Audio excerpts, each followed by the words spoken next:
유다 왕들을 계속해서 살펴보도록 하겠습니다.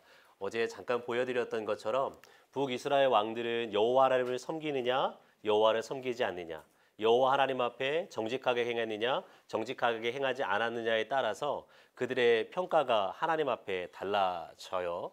북이스라엘 왕 중에 하나님 앞에 온전하게 칭찬받았던 사람은 두 명밖에 없습니다. 히스기야 왕과 요시야 왕, 노란색으로 표시되어져 있는 히스기야 왕과 요시야 왕밖에는 하나님 앞에 온전하게 평가되어지는 왕은 없어요. 이 두 왕의 특징이 뭐냐면 여호와 하나님 앞에 잃어버렸던 예배를 회복할 뿐만 아니라 이스라엘 백성들 가운데 특별히 그들이 지켜야 될 유월절이라는 절기를 회복한다라는 면에서 예배 회복과 절기의 회복, 무엇보다도 레위인들을 온전하게 세워서 하나님의 말씀을 전 이스라엘 가운데 편만하게 한다라는 면에서 하나님 앞에 온전한 칭찬을 받는 것들을 보게 돼요. 색깔로는 잘 표현되지 않지만 좀 분홍색 계통의 색깔로 칠해 있는 왕들 한 5명 정도 되죠. 이 5명 정도의 왕들은 이 2명의 왕보다는 못하지만은 그럼에도 하나님 앞에 조금 더 온전한 왕으로 평가되어지는 왕들입니다. 그리고 나머지 왕들은 다 악한 왕으로 하나님께서 평가해 내시지요. 그 중에서도 가장 악한 왕은 누구로 했냐면 므낫세라는 왕입니다. 므낫세 왕은 그 누구와도 바꿀 수 없는, 그 누구와도 비교할 수 없는 절대 강자, 절대 악인으로 남유다 왕들의 왕이라는 거예요. 그래서 므낫세 왕의 죄 때문에 하나님께서 어떻게 하시느냐, 남유다를 근본적으로 멸망시키기로 작정을 하세요. 여러분, 므낫세 왕 다음에 누가 대대적인 개혁을 해요? 요시야 왕이 일어나 대대적인 개혁을 하지만 하나님께서 요시야 왕의 개혁에도 불구하고 누구의 죄 때문에요? 므낫세 왕의 죄 때문에 하나님께서 용서하지 않겠다, 그 멸망을 돌이키게 하지 않겠다라고 하실 정도로 므낫세 왕은 절대 악인이었다라는 것입니다. 결국에 이스라엘 백성들 하나님 앞에서 시작은 다윗 왕, 그 다음에 솔로몬 왕, 르호보암으로 시작을 하지만 그의 마지막은 결국에 여호와 하나님 앞에 범죄함으로 말미암아 하나님 앞에 멸망받는 모습으로 끝나게 된다라는 거예요. 여러분, 하나님께서 이 땅 가운데 꿈꾸시는 나라가 있죠. 하나님께서 통치하시고 다스리시는 하나님의 나라입니다. 하나님께서 아담과 하와를 창조하시고 어디에 두세요? 에덴이라고 하는 동산에 두십니다.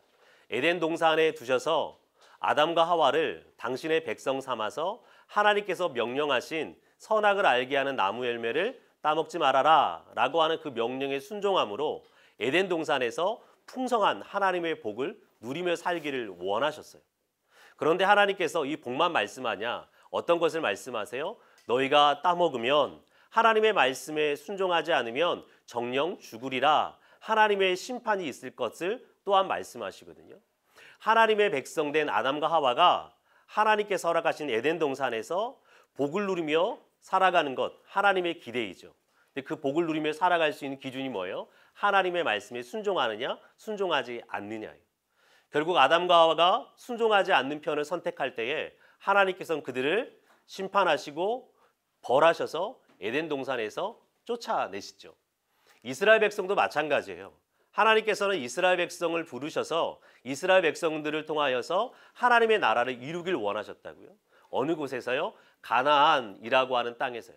하나님께서는 이스라엘을 하나님의 백성 삼아서 가나안 땅이라는 곳에서 뭐예요? 하나님의 말씀에 순종함으로 말미암아 하나님의 풍성한 복을 누리며 살기를 원하셨어요. 그런 하나님의 나라를 꿈꾸셨다고요. 그런데 하나님께서는 하나님의 말씀에 순종할 때에 허락되어진 복만을 말씀하시냐? 그것을 넘어서 아담과 하와에게 그러하셨던 것처럼 동일하게 이스라엘 백성에게도 그들이 불순종할 때에 하나님의 저주, 하나님의 심판이 있을 것도 동일하게 말씀하세요. 그 복과 저주의 내용이 어디에서 기록되어져요? 레위기 26장, 신명기 28장에 기록되어져요. 여러분, 이스라엘 백성들 가운데 다양한 전쟁들이 일어나죠. 이 전쟁들은 단순하게 대외 관계 속에서 일어나는 전쟁이기도 하지만 그것을 넘어서서 무엇을 이야기하느냐? 여호와 하나님 앞에 언약적인 저주, 언약적인 심판이라는 거예요. 그들이 여호와 하나님 앞에 온전하게 살지 못하기 때문에, 즉 모세 오경 속에 토라 속에 말씀하시는 하나님의 규례 613가지 되는 그 규례를 쫓아 살아가지 않기 때문에 그 살지 않음의 대가로 무엇이요? 전쟁이라는 것이 그들에게 발생하게 된다라는 거예요. 여러분, 엘리야와 엘리사 시대 때 이스라엘 땅 가운데 다양한 재앙들이 일어나죠. 물이 내리지 않는 가뭄이 일어나요. 곡식이 없는 흉년들이 일어납니다. 그리고 사람이 죽어나가는 일들이 벌어져요. 열매가 맺혀지지 않는 일이 벌어집니다. 그리고 다양한 전쟁의 모습들이 일어나게 되죠.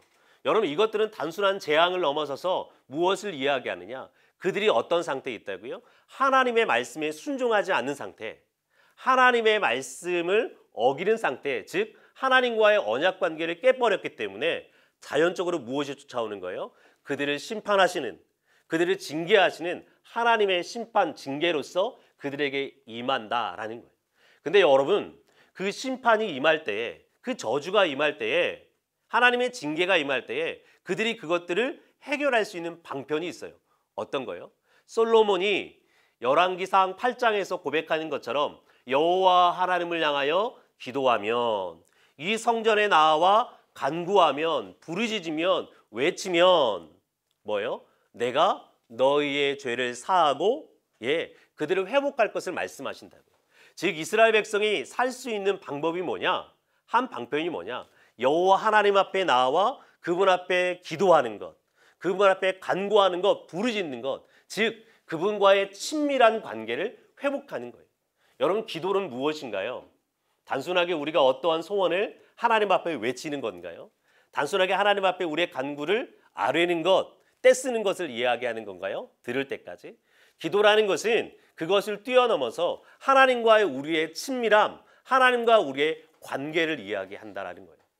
여러분, 어머니와 아이와 친밀하지 않는가? 무엇을 보면 알 수 있어요? 이 두 사람이 얼마나 많은 대화의 시간을 갖는가? 얼마나 많은 시간을 함께 이야기하는가? 여러분, 대부분의 가정에서 아버지와 아들의 관계는 친밀하지 않죠. 그걸 어떻게 볼 수 있어요? 그 두 사람이 한 공간 안에 앉아 있는데 텔레비전만 뚫어져라 쳐다보고 있는가? 아니면 둘이 얼굴을 마주대하며 이야기를 나누고 있는가? 어찌 보면 그것이 이 두 사람이 친밀한가 친밀하지 않는가를 보여주는 척도일 수 있어요. 여러분, 우리가 하나님의 전에 나아가지만 그분과 친밀하지 않다면 그 기도 소리가 울려 퍼질까? 아니요, 한마디도 아마 하나님 앞에 아뢰 수 없을 거예요. 무엇을 이야기하고 싶은 거냐면, 하나님은 단순한 기도를 이야기하는 것이 아니라 하나님과의 얼마나 친밀한 관계 속에 있는가 없는가를 기도라는 것을 통해 이야기하고 싶은 거라고요. 하나님께서 우리를 언약적인 저주 안에서 회복하는 방법 무엇이냐? 기도라는 것을 통하여서 하나님과 친밀한 관계를 회복하는 거예요. 그 친밀한 관계를 누가 회복해요? 대표적으로 히스기야 왕과 요시야 왕이 회복한대요. 여호와 하나님의 성전에서 기도하고 간구하는 것을 회복할 뿐만 아니라 그분 앞에 드려지는 제사를 회복해요. 그에게 드려지는 예배를 회복한다고요. 그만큼 여호와 하나님과 친밀한 관계가 회복되어진다고요. 그때 하나님께서 어떻게 하세요?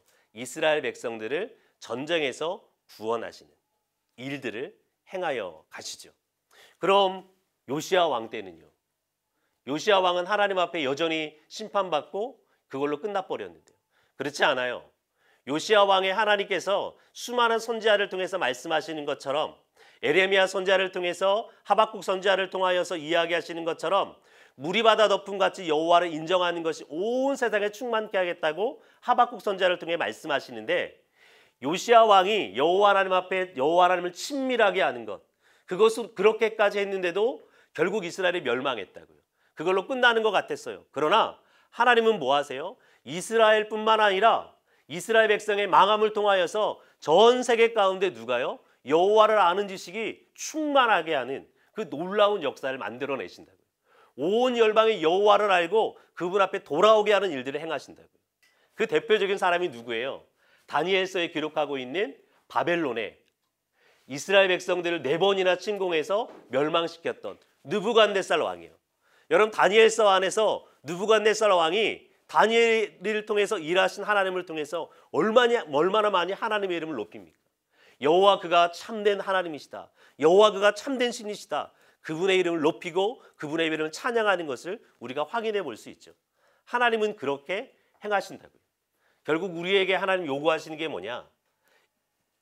열왕기 상하를 통해서 우리에게 하나님께서 심판하시는 심판들이 있지만 그 심판 가운데 회복되어질 수 있는 길, 그분 앞에 기도하는, 그분 앞에 예배하는 그 친밀함을 회복할 때에 그러할 수 있다라고 말씀하신다고요. 그러니까 여러분 열왕기서에 등장하고 있는 다양한 전쟁들이요, 다양한 기근들이요, 그냥 그런 것들이 있었나 보다, 문제가 발생했구나라가 아니라 이들이 하나님과 멀어져서 그 친밀함을 잃어버리고 하나님과의 맺은 언약을 깨버렸구나. 그들이 여전히 범죄 가운데 있구나. 그래서 하나님 어쩔 수 없이 그들이 돌아오게 하기 위해서 심판하시는구나 라고 생각하시면 좋겠다라는 생각이 듭니다. 7번째 왕이라고 표현을 했는데요. 아달랴는 열왕기서 안에서 왕이라고 지칭되지 않습니다. 아달랴가 다스렸다라고 이야기하지만 왕으로 지칭되지 않았기 때문에 왕이라고 이야기할 수는 없지만 그래도 이스라엘을 다스린 사람이기 때문에 저는 7대 왕으로 기록을 해 놓았어요. 여러분 이스라엘, 남유다와 북이스라엘이 친밀한 관계 속에 들어가죠. 여호사밧의 아들이 여호람입니다. 여호사밧이 북이스라엘의 아하방의 딸인 아달랴를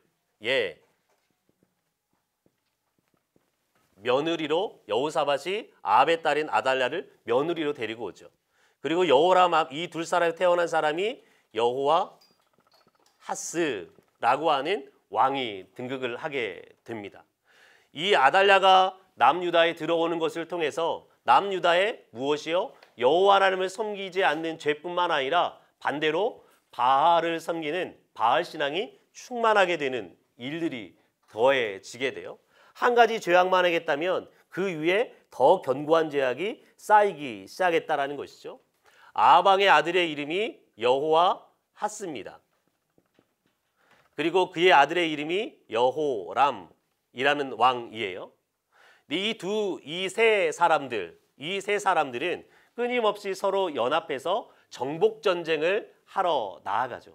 그 대표적인 정복 전쟁을 했던 지역이 어느 곳이냐면 아람이라는 나라가 있는데 아람과 북이스라엘이라고 하는 나라에 이곳이 푸른 초원지대라고 말씀드렸죠. 바산이라는 곳이에요. 이곳을 관장하는 큰 도시가 어디냐? 길르앗 라못이라는 도시입니다. 그리고 남쪽에 유다라는 나라가 있죠. 그리고 그 남쪽에 예굽이라는 나라가 있다고요. 남의 여호와하스와 북의 여호람 왕이 서로 연합해서 전쟁을 치르는데 어디를 정복하기 위해 나가요? 길르앗 라못이라는 곳을 정복하기 위해 전쟁터에 나아갑니다. 근데 이 전쟁터에 나아가서 누가 다치게 되느냐? 북이스라엘의 여호람 왕이 상처를 입어요. 아마 죽을 만큼 상처를 입었던 것 같습니다. 그런데 이때에 하나님 무엇 하시냐? 예후라고 하는 한 장수를 이스라엘의 왕으로 세워요.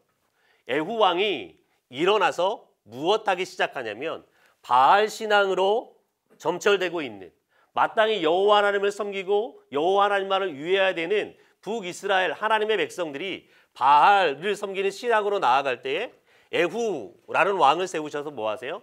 바알 신앙을 깨부수기 위해서 누구를 향하여 반역을 하게 하시냐면 여호람이라고 하는 왕에게 반역을 하게 합니다. 예후가 반역을 일으켜서 누구를 죽여요? 여호람을 죽여요. 그리고 북이스라엘의 왕이 되죠. 근데 때마침 여호와하스도 여호람이 다쳤다는 상처를 입었다는 소식을 듣고 문안을 하게 와요. 이때 누가요? 이 여호와하스를 만난 예후 왕이 누구까지도 죽여버려요? 여호와하스까지도 죽여버립니다. 그리고 여호와하스의 친척들인 42명의 사람도 한꺼번에 죽여버리죠. 하나님께서는 여호사밧을 통해서 뭐예요? 바알 신앙이 번성하고 있는 남유다, 아합을 통하여서 바알 신앙이 번성하고 있는 북이스라엘, 이 두 왕조를 심판하기 위해서 누구를요? 에후라는 사람을, 누구를 통해서 예언되었는데요? 엘리야 선지자가 이세벨을 통하여서 호렙산으로 갔을 때에 하나님께서 예후를 왕으로 기름 부어 세울 것을 이미 말씀하시거든요. 그 기름 부어 세운 예후를 통하여서 바알을 섬기는 이 두 왕조를 심판하시는 작업을 하세요. 이 여호아하스가 죽고 나자 어떤 일이 벌어져요? 남유다의 왕으로서 통치할 사람이 없다고요. 아마 여호람의 부인인 아달랴가 이때다 싶었던 것 같아요. 여호아스의 모든 왕위에 오를 수 있는 자들을 무엇하느냐? 일순간에 다 죽여버립니다. 그리고 남유다를 다스리기 시작해요. 6년 정도 다스리기 시작하는데 이 모든 사람을 죽여낼 때에 누가요? 여호야다의 부인이 누구를요? 여호아스의 아들인 요아스를 그 중에 살려내어서 성전에서 양육하고 교육하고 먹여 살려요. 무려 몇 년 동안? 6년, 7년의 시간 동안. 여러분, 아달랴의 이름은 뜻은 여호와를 대적하는 자라는 이름을 뜻을 갖고 있거든요. 자신의 이름에 합당하게 정말 여호와를 대적해서 남유다 가운데 바알 신앙을 번성하게 할 뿐만 아니라 다윗 왕조를 무엇하기 위해서요? 진멸하고 끊어버리는 일에 앞장섰던 사람이에요. 여러분 생각해 보세요. 하나님께서 다윗에게 영원한 왕위를 약속하셨다고요. 근데 그 왕위를 누가 지금 끊어버리려고 해요? 아달랴라고 하는 여호와를 대적하는 자, 그가 끊어버리려고 한다라는 거예요. 근데 그 하나님께서 영원한 왕위를 약속하셨던 그 언약의 말씀을 뒤집어 엎으실까? 그렇지 않으세요. 하나님께서는 여호야다라고 하는 대제사장의 부인인 여호세바를 통해서 요아스를 살려내게 하시고 그를 통해서 하나님의 나라를 다윗과 맺은 언약을 신실하게 이행해 가시는 작업들을 진행해 가세요. 그리고 6년, 7년의 시간이 흘렀을 때 여호야다 대제사장이 안식일에 사람들을 모으고 성전에서 요아스를 보이면서 이가 다윗의 혈통인 것을 고백하고 그를 이스라엘 남유다의 왕으로 세우죠. 그리고 난 다음에 아달랴를 어디에서요? 말들이 다니는 길에서 죽여버려요. 그러니까 아달랴라고 하는 여인, 이후에 그의 어머니인 이스벨 역시도 바알을 섬기다가 누구에 의해서요? 예후에 의해서 또 그의 신하들에 의해서 성에서 던져져서 개들에게 무너뜨려서 죽는 일이 벌어지게 되잖아요. 아달랴라고 하는 이 여인도, 바알을 섬기는 이 여인도 하나님께서 그냥 두지 않으세요. 그냥 무참하게 어찌 보면 가장 저주받은 여인으로 그의 인생을 마무리하게 하신다라는 거죠. 어찌됐든 하나님께서는 북이스라엘의 에후라는 사람을 통하여서 마땅히 남유다의 왕들이 바알 신앙을 척결함에도 하지 않을 때에 예후라는 사람을 일으키셔서 남유다의 바알 신앙을 척결하실 뿐만 아니라 아달랴라고 하는 바알을 섬기는 것의 대표였던 번성해야겠던 그 여인도 최후의 비참한 삶을 살게 하신다라는 거예요. 근데 이 역할을 누가 주도하느냐예요. 남유다에서 예후가 북이스라엘에서 하지만 남유다에서는 여호야다라고 하는 대제사장이 이 일을 주도해 나가고 있다라는 것이죠. 그래서 그 이후로 요시야 왕 다음으로 세워진 몇 명의 왕들에 대해서 우리가 살펴보려고 하는데요. 요아스 왕 다음에 아마샤라는 왕이 통치하고요. 그 다음에 우시야라는 왕이 통치하고요. 그 다음에 요담, 그 다음에 아하스라고 하는 5명의 왕들이 통치하는데 열왕기 상하의 저자는 이 5명의 왕들을 통치할 때 몇 가지 원리로 묶어 놓아요. 그 첫 번째 원리는 무엇이냐면 2번에 기록되어져 있는데 아버지의 행위대로 행했다라고 하는 독특한 표현이 등장합니다. 이 5명의 왕들은 그들의 아버지가 선했든 악했든 상관없이 그들의 아버지를 본받아서 그 짓을 행했다라고 이야기해요. 아버지가 선하면 그 자식이 선함을 본받아서 선하게 나라를 통치했어요. 여호와 앞에서. 그러나 그의 아버지가 악하면 뭐예요? 그 아버지의 악함을 본받아서 무엇했어요? 그 다음 아들이 악하게 나라를 통치했다라고 이야기한다고요. 그러니까 여러분 아버지가 누구냐에 따라서 아버지가 여호와를 섬겼느냐 섬기지 않았느냐에 따라서 그 자녀의 후대가 결정되어지는 재미있는 패턴을 가지고 있더라는 거예요. 뿐만 아니라 이 시대에 독특하게도 다른 나라들이 그러한 것처럼 특별히 북이스라엘 가운데 9개의 왕조가 일어나는데 이 9개의 왕조가 일어날 때에 엘라라고 하는 한 왕을 제외하고는 모두 다 반역을 통해서 왕조가 세워지게 되거든요. 북이스라엘 역시도 무엇하느냐? 왕에 대한 반역이 일어나요. 그 반역을 통해서 선대왕이 죽어져 가는 일이 벌어져요. 그런데 반역이 일어나고 나면 새로운 왕조가 드러나는 것이 아니라 하나님 너무나도 신실하시게 감사하게 새로운 왕조가 드러나게 하지 않으시고 그 아들이 그 다음 왕위를 잇게 하세요. 반역이 일어났다 할지라도 그 반역 이후에 그 다음 아들이 그 왕위를 이어나가게 하신다. 왕이 반역으로 죽어나간다라는 면에서 북이스라엘과 기타 다른 나라와 비슷한 패턴을 보이지만 하나님은 신실하시게 그 반역 이후에도 다윗의 혈통을 통하여서 계속적으로 왕위가 계승되어지도록 만들어 가고 계신다라는 거예요. 특별히 이 왕들은 이방 나라의 행위에 따라서 행위를 그대로 본받고 있는데 특별히 아마샤와 남유다의 아마샤와 북이스라엘 요아스의 전쟁을 통해서 이 요아스라는 북이스라엘의 왕이 남유다 아마샤를 침공해서 무엇 해내느냐? 예루살렘의 성벽을 400규시나 헐어버려요. 그리고 하나님의 성전을 누가요? 북이스라엘의 왕이 강탈해 가버려요. 엄청난 사건이 벌어진 거예요. 하나님의 백성이어야 될 북이스라엘 왕 요아스가 하나님의 땅에 와서 하나님을 섬기는 그 성전에 와서 제사했다거나 예배했다거나가 아니라 그 성전을 강탈해 가버린다고요. 그 하나님을 얼마나 철저하게 무시했는가를 보여주는 시대의 특징을 갖고 있어요. 심지어 이 아하스라고 하는 남유다의 왕은 자신의 아들을 뭐예요? 전쟁이 났을 때 불에 지나가게 해요. 몰렉을 섬기는 행위이거든요. 몰렉신은. 고대 사회에 몰렉신을 섬기는 것을 아마 모세오경할 때 배우셨을 수도 있는데 몰렉신은 어떻게 하고 있어요? 송아지 모양, 동물 모양을 하고 있고 부리로 되어 있거든요. 손을 앞으로 길게 두 손을 펴고 있다고요. 근데 이 두 손 펴 있는 곳에 무엇을 지폈냐면 불을 지펴냈거든요. 노시기 때문에 얼마나 금방 뜨거워지겠어요? 그러면 그 위에 누구를 올려놓는 거예요? 어린 자녀를 올려놓아요. 그리고 부모는 뭐예요? 그것을 등지고 서 있어요. 왜요? 그 자녀가 그 불 위에 올라가면 얼마나 비명을 지르겠어요. 근데 그들의 신앙의 척도를 무엇으로 계산했냐면 그 자녀가 우는 모습을 보고 비명 지르는 모습을 보고 눈물을 흘리면 믿음이 없는 거예요. 참 잔인한 거죠.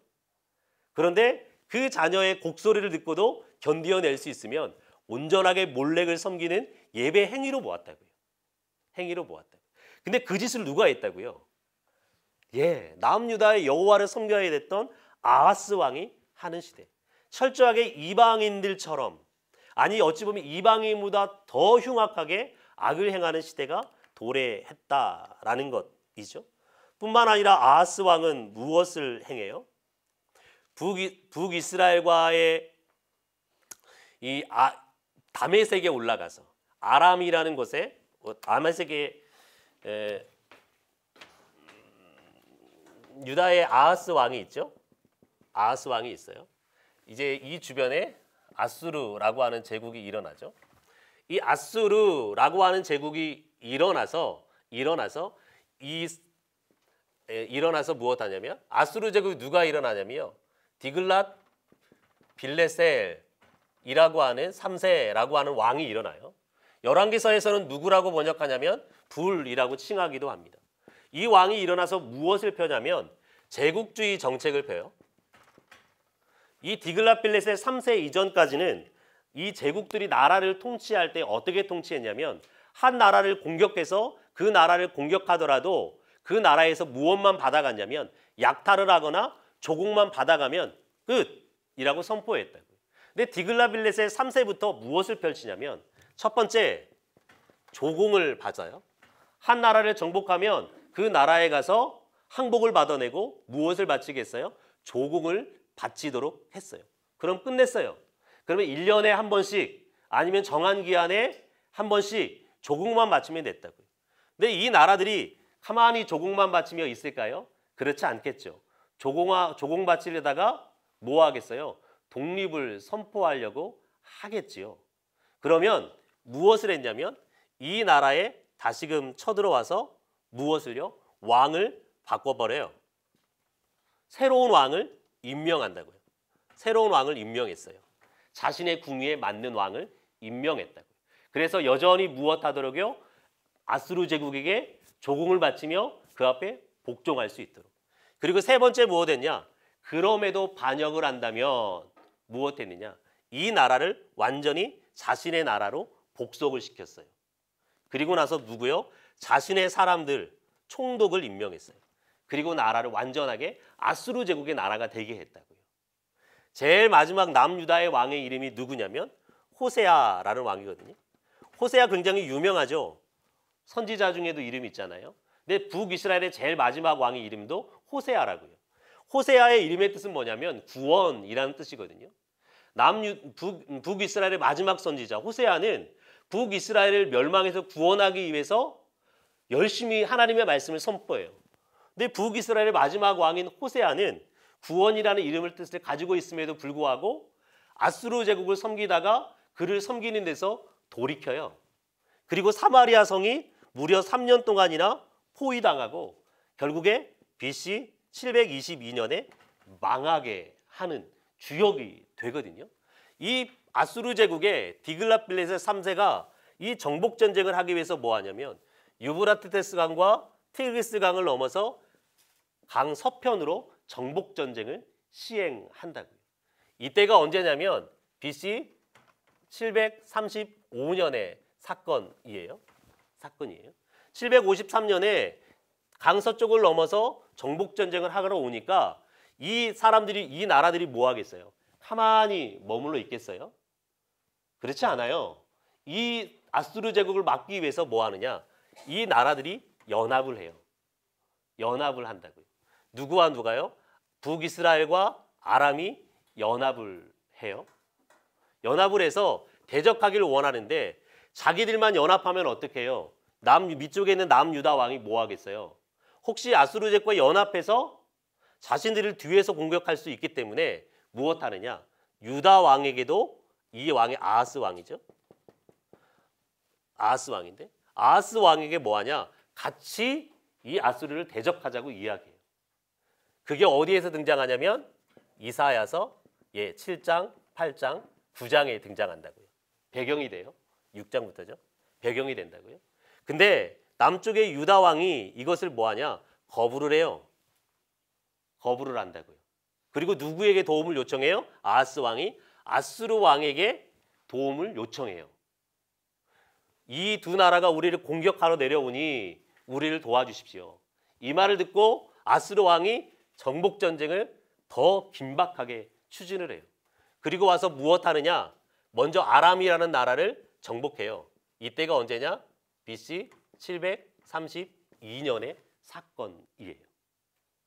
이 아람이 이제 누구의 땅이 됐어요? 아수르의 땅이 됐다고요. 이 모습을 보고 유다 왕이 뭐 하느냐? 아람의 수도인 다메섹이라는 곳을 찾아가요. 다메섹을 찾아갔더니 아람 사람들이 섬겼던 다메섹의 제단이 있네요. 신전이 있다고요. 그 신전의 모양을 보고 뭐 하느냐? 야, 이 신전 대단한데? 아람이라는 나라가 그렇게 번성할 수 있었던 이유가 이 신을 섬겼기 때문이구나. 이 신전에 있는 제단의 모양을 그대로 본따서 누구에게 보냈냐? 남쪽 유당의 대제사장에게 보내요. 야, 내가 곧 가게 될 텐데 이 모양 본따서 여호와 하나님의 성전에 만들어 놓아라 라고 보낸다고요. 이 대제사장이요. 과감하게 칼을 들어서 이 미친 왕이 있나? 여호와를 섬겨야지 무슨 우리 이미 멸망한 아람의 신을 섬기나? 라고 하는 것이 맞잖아요.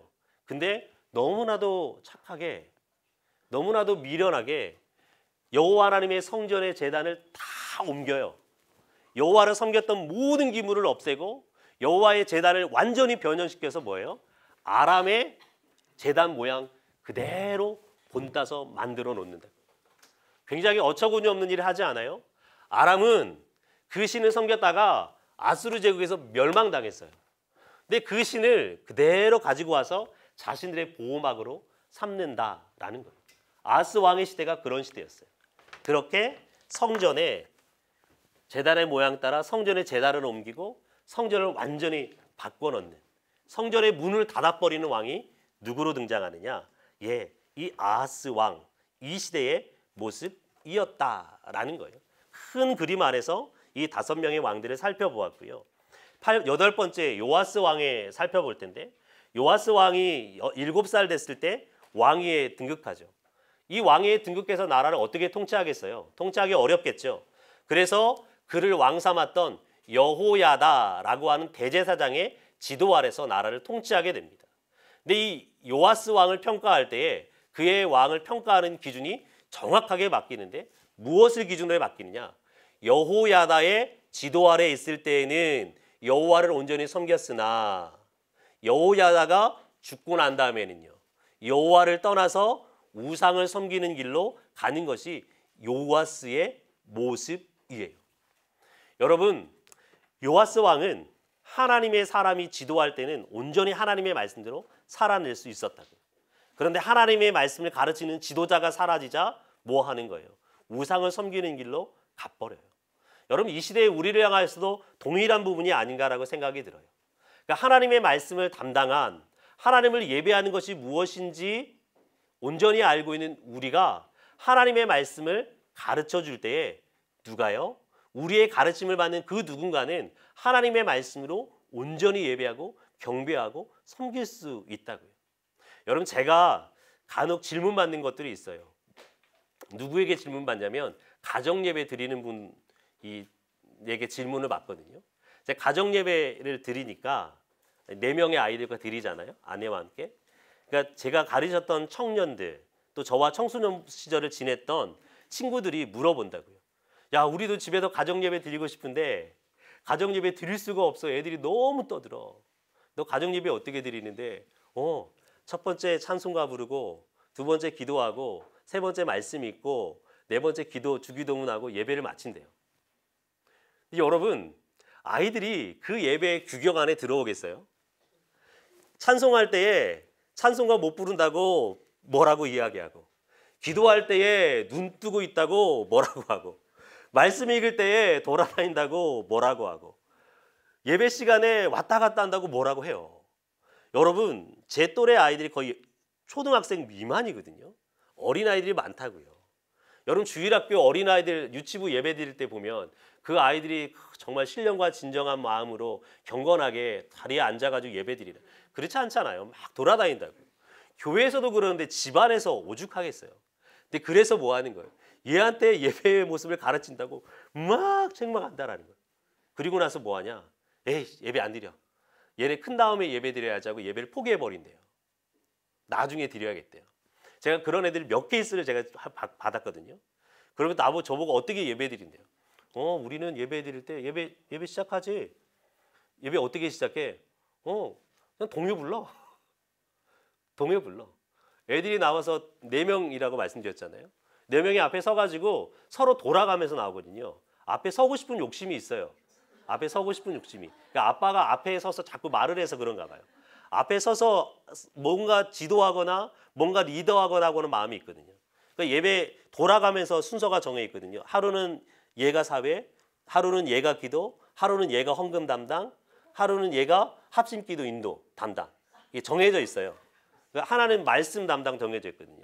그러니까 정해질 것도 없어요. 그냥 자기네가 알아서 협의해서 서로 울고불고 싸우면서 자기가 좋은 자리 차지하려고 그러고 진행하기 때문에. 그러니까 율동하면서 동요를 부르다가 뭐예요? 그 다음에 갑자기 찬송으로 넘어가요. 갑자기 찬송으로 넘어가 자연스럽게 찬송 불러요. 어린이 찬양, 어른 찬양 부르다가 그 다음에 뭐 하냐? 이제 기도 시간이 돼요. 기도 시간이 되면 아무나 나와서 기도해요. 기도하고 싶은 사람 기도해. 그러면 그냥 기도한다고요. 그리고 말씀 읽을 시간, 말씀을 읽어요. 말씀을 읽어요. 그러니까 셋째, 넷째는 말씀 못 읽거든요. 넷째는 관심도 없고 아직. 이게 얘는 넷째는 뭘 할 준비하냐면 헌금 시간 준비해요. 헌금 시간. 헌금 시간 준비하고 있거든요. 그러니까 셋째가 글을 못 읽는데 제 무릎에 그 시간에 앉아요. 아빠 먼저 읽어. 그럼 내가 따라 읽을게. 그러니까 자기 순서 안 지켜주면 난리 나거든요. 그러니까 글 읽다가 자기 순서 오면 제가 읽어주면 따라서 읽거든요. 읽고 그리고 나서 뭐 하냐? 막내가 헌금 인도해요. 헌금기도 있거든요.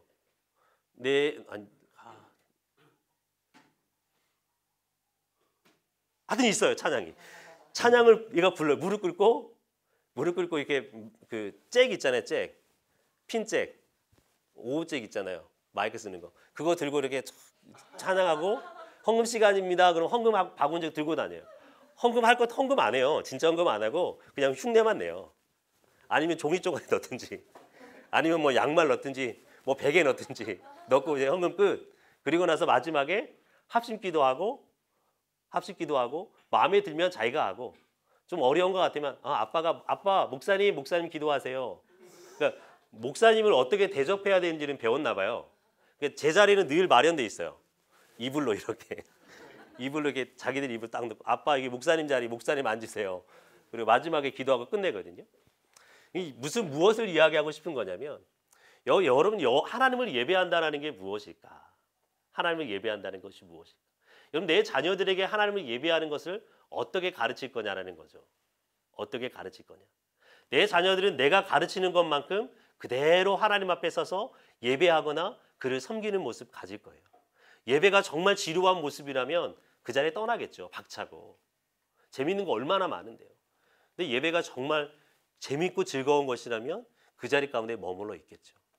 감사하게 여호야다의 가르침 따라 요아스는 하나님을 온전하게 예배하고 경배하는 자리에 선다라는 거예요.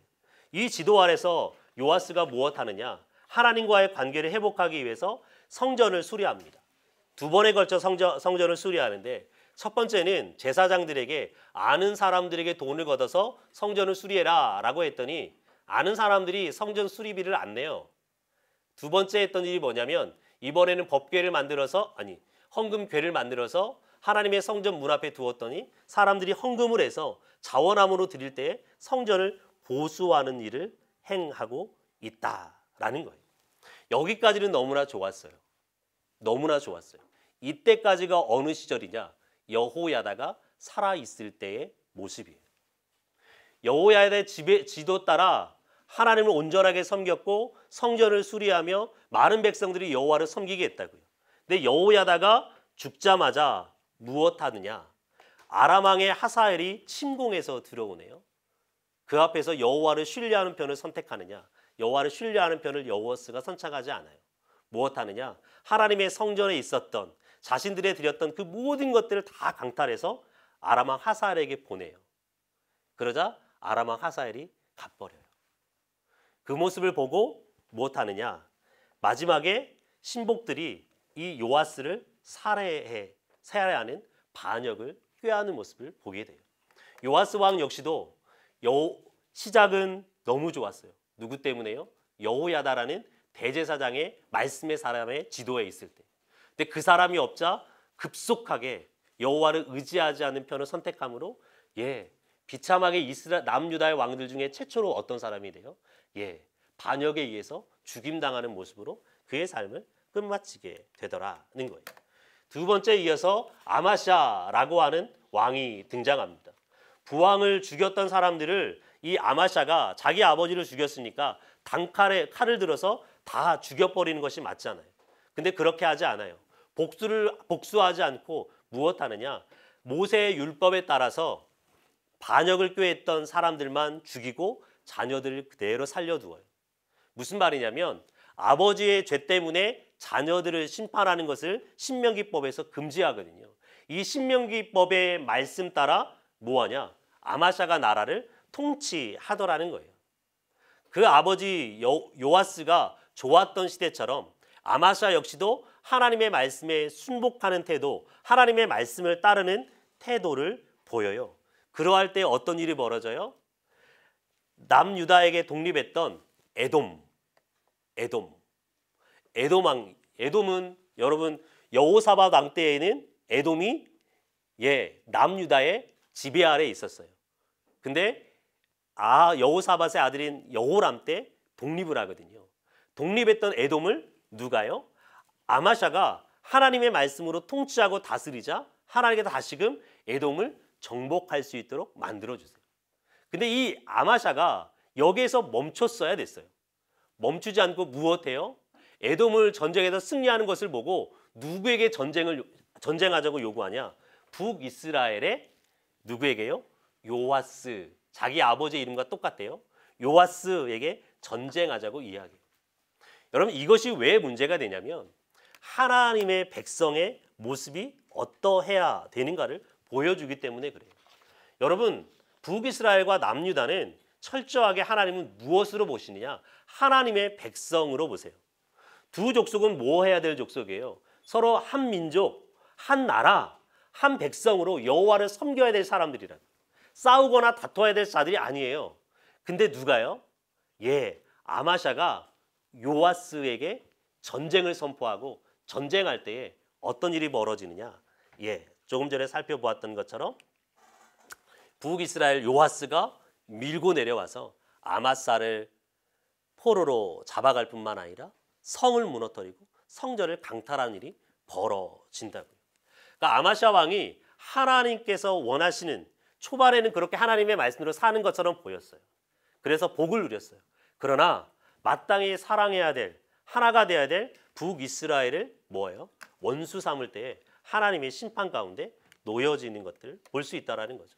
아마샤 왕 역시도 요아스 왕보다 15년을 더 살았지만 반역에 의해서 죽임당하는 모습으로 끝나게 된다. 아마샤가 죽임을 당했으면 반역한 사람들이 아마샤 다음을 이뤄서 새로운 왕조를 이어가는 것이 맞으나 다음 왕조는 그렇지 않아요. 아마샤의 아들이 또다시 왕위에 올라요. 무엇을요? 하나님이 얼마나 당신의 언약에 신실한가를 보여주는 장면이라고요. 이 10대 왕으로 우시야 왕이 등장하게 되는데 우시야 왕은 역대기 안에서 굉장히 많은 분량을 할애해서 다뤄요. 선한 왕으로서. 근데 열왕기에서는 우시야 왕을 비중 있게 다루지 않습니다. 고작 17절을 할애해서 이 우시야 왕을 다루고 있는 것을 보게 돼요. 그나마 그 중에 일부는 자신의 아들인 요담 왕과의 관계에 대해서 이야기하는 것이고 우시야 왕을 비중 있게 다루지 않아요. 우시야 왕이 뭐 하느냐? 여호와께서 아사랴를 치자 나병 환자가 되어 별궁에 거하였더라. 왜 우시야 왕이 여호와 하나님의 성전에 들어가서 제사장만 하는 행위, 분향하는 것을 하려고 했을까? 향을 피우는 것이거든요. 이스라엘 백성이 분향하는 것은 아침과 저녁으로 분향을 했어요. 이 분향하는 시간에 맞추어서 이스라엘 백성은 성전에서 아침과 저녁으로 기도하는 시간을 가졌다고요. 제사장이 가지는 특권이었어요. 제사장에 부여하는 임무였다고요. 근데 우시야 왕이 그 일을 하려고 해요. 하나님의 말씀을 어기는 거죠. 하나님의 말씀을 반한 일을 하려고 한다고요. 그때 왜 이런 행위를 선택하느냐? 우시야 왕도 그의 아버지 아마샤처럼 자신감이 있었던 것 같아요. 그의 아버지 아마샤가 에돔을 정복하자 용기를 내어서 북이스라엘로 진군하는 것처럼 이도 역대하 26장에 보면 하나님께서 강성하게 하셨다라고 이야기해요. 남쪽으로 에시온게벨이라는 항구 도시까지 영토를 넓혔어요. 솔로몬의 영광스러운 땅을 회복했다고요. 그것에 용기를 얻었던 것 같아요. 거기까지 하고 멈추면 좋겠으나 거기서 넘어서서 뭐예요? 자신이 제사장들처럼 하나님의 성전에서 분향하겠다. 즉 하나님의 말씀을 어기는 행위를 선택한다. 교만함이 그렇게 만들어요. 교만함. 그럴 때 하나님 어떻게 하세요? 그에게 문둥병이 발하게 하시죠. 문둥병은 하나님께서 내리는 형벌로 여겨졌죠. 그래서 하나님 앞에 나아갈 수 없는 자들이라고요. 예수님 시대도 동일했죠. 그래도 그가 죽는 때까지 뭐 하지 못했을까요? 여호와를 섬기지 못해요. 별궁에 거해서 죽을 때까지 거한다고. 그리고 누가요? 아들이 요담이 섭정하며 나중에 왕위를 통치하는 것을 볼 수 있죠. 여러분 교만함이라는 것, 이렇게 만들어내는 것 같아요. 교만함이 멸망의 선봉이라고 바울이 이야기하죠. 그러니까 우리의 삶 가운데 적정함을 유지한다는 것도 어렵지만 교만하지 않는다라는 것도 굉장히 어려운 일인 것 같아요. 교만하지 않기 위해서 해야 될 일이 무엇이 있을까? 바울사도 믿음의 분량대로 행하라고 이야기하지만 내 위치를 지켜가는 것, 나에게 맡겨진 일들을 충실하게 담당하는 것, 그것이 우시아 왕을 통해서 보여지는 것 같아요. 즉 하나님의 말씀대로 그냥 순종해 살아가는 것, 그 하나님의 말씀에 복종해 살아가는 것. 하나님의 말씀에 분양하지 말아라, 레위인만 제사장만 해라 라고 하면 그 말씀에 순종하면 됐어요. 근데 그 말을 지가 뛰어넘어요. 그러할 때 교만함으로 나병에 들이게 된다는 거죠. 11번째는 요담왕입니다. 요담왕이 했던 일은 선한 왕으로 기록이 되는데 그는 뭐 하냐면 그의 아버지 우시아가 성전에 들어가 분양하다 나병이 든 것을 보고 아마 두려운 마음이 있었던 것 같아요. 그래서 여호와의 성전의 윗문을 건축하는 선한 일을 합니다. 그러니까 여호와 하나님의 성전에 보수가 필요했던 것 같아요. 그 성전의 보수관인 왕으로 등극하고 있고요. 그 다음에 12대 왕 아하스 왕, 그 유명한 아하스 왕이 드디어 등장을 하게 됩니다. 아람 왕 르신과 이스라엘 베가가 누구를 침공해요? 남유다를 침공해 들어옵니다. 아수르의 공격 때문에 그렇죠. 근데 그 공격 때에 침공에 들어와요. 그 침공할 때에 어떤 일이 벌어지느냐? 이 아하스 왕이 침공에 들어오는 이때예요. 아람과 북이스라엘이. 근데 하나님께서 무엇을 베푸셨냐? 아하스 왕의 사적을 보니까 아람의 소유였던 엘람이라는 곳이 있는데 이 지역을 남유다가 뭐예요? 자신의 땅으로 정복했대요. 놀라운 일이 아니에요, 여러분? 북이스라엘과 아람이 유다를 치겠다고 내려오는데 이때 뭐 했다고요? 아람 나라의 엘림이라는 곳을 정복했다고요. 하나님께서 놀라운 기적을 이미 보여주셨어요. 여러분 이 두 나라가 얼마든지 남유다를 정복해낼 수 있죠. 공격하는데. 근데 놀랍게도 남유다가 오히려 반대로 정복하는 일이 벌어졌네요. 그럼에도 불구하고 굉장히 미련한 왕이에요. 그 하나님의 놀라운 기적을 보았음에도 무엇하느냐? 아수르 왕 디글랏 빌레셀을 의지하는 편을 선택한다라는, 제가 잘못 이야기했네요. 제가 다른 시트에서 나오는 얘기인데, 아람에게 엘랏을 빼앗기죠. 죄송해요. 엘랏을 빼앗깁니다. 남유다의 소유였던 엘랏을 빼앗겨요. 죄송해요. 제가 다른 시트하고 헷갈렸습니다. 엘랏을 빼앗겨요. 아마 이 모습에서 위기감을 느꼈던 것 같아요. 그리고 나서 뭐 하느냐? 아수르 왕 디글랏 빌레셀을 의지하는 편을 선택해요. 여러분 그에게 고백하는 바가 뭐예요? 나는 왕의 신복이요 왕의 아들입니다 라고 하면서 자신의 전 모든 성전에 있는 것들, 왕궁에 있는 것들을 그대로 가져다가 누구에게요? 아수르 왕 디글랏 빌레셀에게 바치고, 이것을 통해서 전쟁에서 전쟁을 피하는 모습을 보여요. 그런데 그 다음 다메섹에 올라가서 그 신전의 모양을 본따서 여호와의 성전의 기물을 옮기고 성전을 완전히 회파하는 모습을 아하스 왕이 보여주고 있다라는 거예요. 이 아하스 왕은 자신의 나라에 닥쳐오는 위기 앞에서 어떠한 편을 선택해요? 여호와를 의지하는 편을 선택하는 것이 아니라 누구를 의지하는 편이요? 아수르 제국을 의지하는 편을 선택합니다. 여러분 남유다의 왕들이 멸망하는 이유, 하나님 늘 항상 이야기하는 건 뭐냐? 여호와 외에 다른 것을 의지하는 왕들에 대해서 철저하게 경계하시지만 그 경계를 무시하고 다른 왕들을 의지할 때 하나님 뭐 해내신다고요? 심판해시고 결국에는 망하게 하시더라는 거예요. 아하스 왕 역시도 죽음으로 그의 인생을 마무리하게 되죠. 다시 한번 이 아하스 왕의 시대, 여러분 헷갈리지 마세요. 제가 당황했어요 지금. 16절. 이 남유다 왕이 그런 게 아니라 이 아람 왕에게서 빼앗겼어요. 그 위기의 순간을 보고 아수르 제국을 의지한 의지한 거예요. 이 아하스 왕을 통해서 우리가 정말 이 하나님 앞에서 이 시대, 이 5명의 왕의 시대, 정말 하나님을 섬기기도 하고 섬기지도 않고 섬기기도 하고 섬기지도 않고, 어떤 사람은 그의 아버지를 닮아서 악을 선택하고, 어떤 사람은 그의 아버지를 선택해서 선을 선택하기도 해요. 근데 여러분, 아하스의 아버지 요담은요, 하나님의 성전을 건축한 사람이었어요. 건축한 사람. 근데 아하스는 어떤 편을 선택해요? 아버지와 반대로 우상을 섬기는 편을 선택해 간다고요. 여러분, 또 하나 볼 수 있는 거는 우리의 신앙의 삶도 마찬가지인 것 같아요. 내 신앙의 모델이 아무리 좋다고 해도 내가 자연적으로 좋은 길로 걸어갈 수 있느냐? 그렇지 않은 것 같아요. 내가 선택인 것 같아요. 전적으로. 내가 어느 편을 선택하느냐. 아하스 왕은 어떤 편을 선택하기로 결정해요? 우상을 섬기며 여호와를 떠나는 길을 선택하기로 결정한다. 결국에 그의 나라를 점점 멸망의 길로 가게 하는 아하스 왕의 모습을 우리가 확인해 볼 수 있다라는 것이죠. 이 아하스 왕의 시대 이후로 하나님께서는 누구를 일으키느냐? 아하스 왕 시대 이후로 이 아하스 왕이 범죄할 때에 이 아하스 왕의 나라를 포기하시느냐? 하나님 그렇지 않으세요. 하나님은 아하스가 통치하는 남유다가 철저하게 멸망의 길로 여호와를 떠나는 길로 갈 때에 그 남유다를 포기하지 않으세요. 그 다음에 누구를 이렇게 세우시느냐?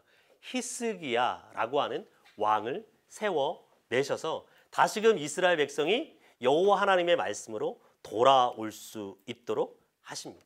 이것은 10분만 쉬시고 다음 시트로 넘어가도록 하겠습니다. 감사합니다.